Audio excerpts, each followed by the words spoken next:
ஜனவரி 29. இன்றைய புனிதர் புனித சல்பிசியஸ் செவேரஸ்.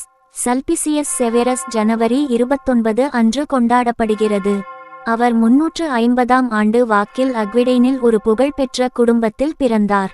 அவரது சமகாலத்தவர்களைப் போலவே சல்பிசியஸ் செவேரஸும் ஒரு வழக்கறிஞராக தனது வாழ்க்கையை தொடங்கினார். அந்த நேரத்தில் வழக்கறிஞர் தொழில்தான் கௌரவங்களை பெறுவதற்கான விரைவான வழி. சல்பிசியஸ் செவேரஸ் செல்வமும் உலகியல் தன்மையும் பேச்சு திறமையும் வணிக நுண்ணறிவும் படித்த மற்றும் தீவிரமான ஆண்களிடையே மிகவும் விரும்பப்படும் குணங்களாக இருந்தன, ஏனெனில் அவை பேரரச சேவையின் மிக உயர்ந்த செயல்பாடுகளுக்கான திறனை வெளிப்படுத்தின. சல்பிசியஸ் தனது சொற்பொழிவு, நுணுக்கம், சட்ட வினவல்களை பயன்படுத்தும் திறன், தீர்ப்பின் கடுமை மற்றும் அவரது வாதங்களின் உறுதி ஆகியவற்றால் தன்னை வேறுபடுத்திக் கொண்டார்.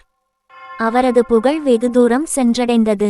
அதிர்ஷ்டமும் மேதாவித்தனமும் இருந்தால் அவர் மிக உயர்ந்த அரசு பதவிகளுக்கு ஆசைப்பட முடியும்.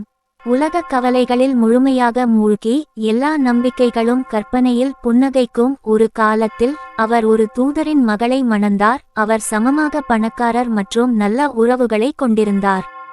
கௌரவ பட்டங்களால் நிரப்பப்பட்ட இளைஞர்களை விட தங்கள் தொழில் வாழ்க்கையின் தொடக்கத்தில் சிறந்த வாய்ப்புகளை பற்றி பெருமை பேசக்கூடிய இளைஞர்கள் மிக குறைவு. துரதிர்ஷ்டவசமாக எதிர்காலத்திற்கான இந்த அழகான கனவுகள் விரைவில் மங்கிவிட்டன. மரணம் அவரது மனைவியை அவரிடமிருந்து பிரித்தது. அவர் ஆழ்ந்த சோகத்தில் மூழ்கினார்.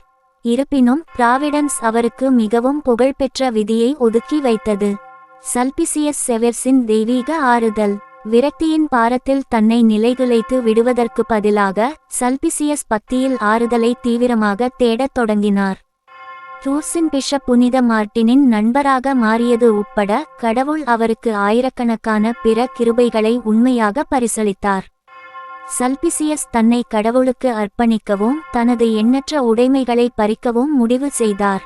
இருப்பினும் புனித அம்ப்ரோஸை போலவே சல்பிசியஸும் தனது பரம்பரை சொத்துக்களை விற்று அதில் இருந்து வரும் வருமானத்தை ஏழைகளுக்கு பகிர்ந்தளிப்பதை தவிர்த்தார். அவர் தனது சொத்துக்களை திருச்சபைக்கு கொடுத்து அவர்களின் பயனை தனக்கென ஒதுக்கி வைப்பதில் திருப்தி அடைந்தார். வாழ்க்கையில் ஏற்பட்ட மாற்றம் அவரது தந்தையை எரிச்சலடையச் செய்தது. சல்பைஸ் அவரது பழைய நண்பர்களின் நகைச்சுவைக்கு ஆளானார். இந்த வலிகளுக்கும் அவற்றின் கசப்புக்கும் கூடுதலாக நோய் சேர்க்கப்பட்டது. அவர் 2 முறை கடுமையாக பாதிக்கப்பட்டார். ஆனால் தெய்வீக கிருபையால் ஆதரிக்கப்பட்ட அவரது ஆவி ஒவ்வொரு சோதனையையும் வென்றது. அடுத்தடுத்த தலைமுறையினர் சல்பிசியஸ் செவேரஸை செயின்ட் மார்ட்டின் ஆஃப் டூர்ஸின் வரலாற்றாசிரியராக அறிந்திருக்கிறார்கள். புனித மதகுரு தன்னை பற்றி பேசாமல் கடவுள் தனக்கு வழங்கிய சிறப்பு அருளை தனக்குள்ளேயே வைத்து கொள்ளும் பழக்கத்தை கொண்டிருந்தாலும் சல்பிஸ் தனது வாழ்க்கை வரலாற்றில் பதிவாகியுள்ள சில உண்மைகளை செயின்ட் மார்ட்டினிடமிருந்து நேரடியாக கற்றுக்கொண்டதாக கூறினார்.